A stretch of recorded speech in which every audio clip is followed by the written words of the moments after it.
1. Are you laying in bed trying to figure out how to solve a Rubik's Cube and can't quite get it? Try and drink a cup of pomegranate juice before you doze off.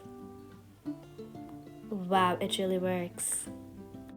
2. Are you laying in bed for hard stressing over tomorrow? Try picturing a calm place before you doze off. Wow, the beach. 3. Are you laying in bed thinking about an argument you had in 2019? Try reading a book before you go to bed. Oh my god, what a twist! 4. Are you laying in bed with your mind blasting rock and roll music? Try putting some calm music in the background.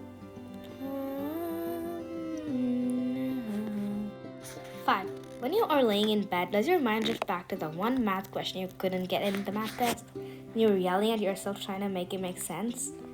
Try counting down from 100.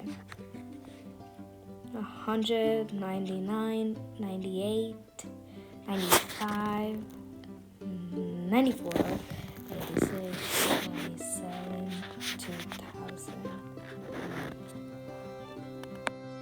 6. Are you laying in bed drooling over the dinner plans you have for tomorrow? Try eating cherries before bed. So good.